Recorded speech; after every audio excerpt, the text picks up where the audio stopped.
Hey everyone, welcome back to XRP Future Finance, the channel that keeps you ahead of every major move in the crypto and digital finance world.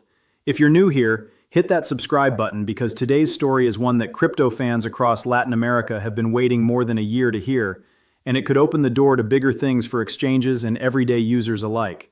So, here's the big headline.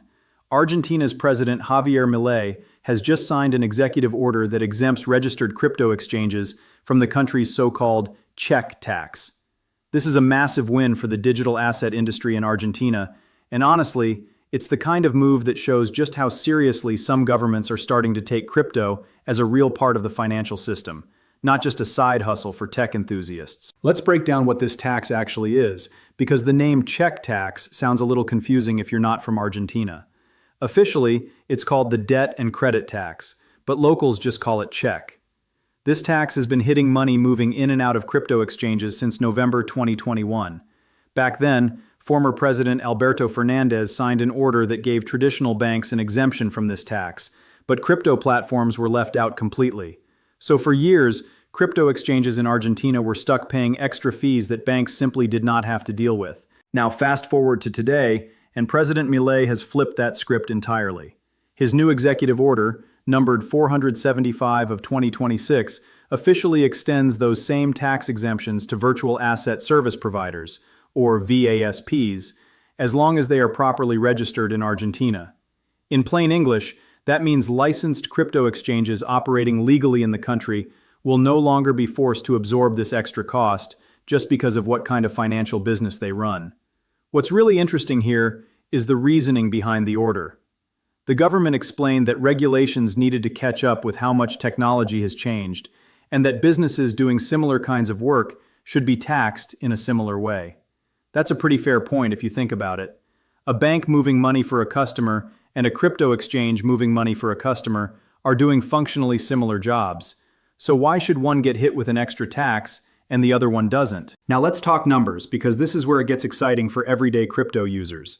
The cheque tax was sitting at 1.2%, and that cost was often passed straight down to customers through higher fees on deposits and withdrawals. With this exemption now in place, exchanges have real room to lower those fees, which means more money staying in your pocket instead of disappearing into a tax that banks never had to pay in the first place. This is a genuinely big deal for competition in Argentina's financial sector. For years, crypto platforms were essentially competing with one hand tied behind their back, forced to charge more just to stay compliant.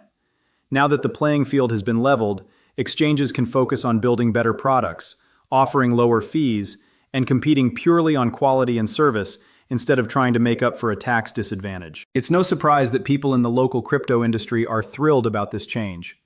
Julian Colombo, who serves as Senior Director for South America at Bitso, one of the region's biggest exchanges, didn't hold back his excitement. He pointed out that this fight had been going on for over 500 days, and now that the exemption has finally come through, he expects the impact to show up in the coming months through new and improved products from platforms across the country. And he's not the only industry leader celebrating. Manuel Baudrois, who is the co-founder, CEO, and Chief Product Officer at Belo, another major player in Argentina's crypto space, publicly thanked President Milei for the decision.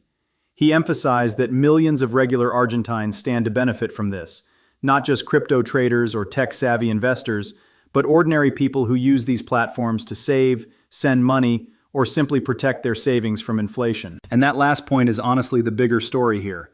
Argentina has dealt with serious inflation problems for years, and a huge number of everyday citizens have turned to crypto and stablecoins just to hold on to the value of their money. When the government makes it cheaper and easier to use these platforms, it's not some abstract policy win. It's something that directly impacts people trying to protect their paychecks and savings in a tough economic environment. This move also fits into a bigger pattern we've been seeing from Milei's administration. Since taking office, he has positioned himself as one of the most crypto-friendly leaders in the region, pushing for deregulation and trying to modernize Argentina's financial rules. Whether you agree with his broader economic policies or not, this particular decision is being viewed by the crypto industry as a clear signal that digital assets are being treated as a legitimate part of the financial system, rather than something to be taxed extra just for existing. Now, why should this matter to viewers outside Argentina, especially here on XRP Future Finance? Because moves like this tend to ripple outward. When one country shows that crypto exchanges can be treated fairly alongside banks, it puts pressure on other governments in the region, and honestly around the world, to take a second look at their own crypto tax policies. Latin America has been one of the fastest growing regions for crypto adoption, and reducing unnecessary friction for exchanges could accelerate that growth even further. It's also a reminder of just how much regulatory clarity matters for this industry. Crypto doesn't need governments to hand out free passes, it just needs fair treatment compared to traditional finance. When that happens, exchanges can lower costs, build better tools, and bring in more users. And that benefits everyone in the ecosystem, from large institutional platforms all the way down to someone just trying to make their first crypto transaction without getting hit by unfair fees. Of course, we'll be keeping a close eye on how this plays out over the next few months. Will exchanges actually pass these savings on to customers the way industry leaders are promising?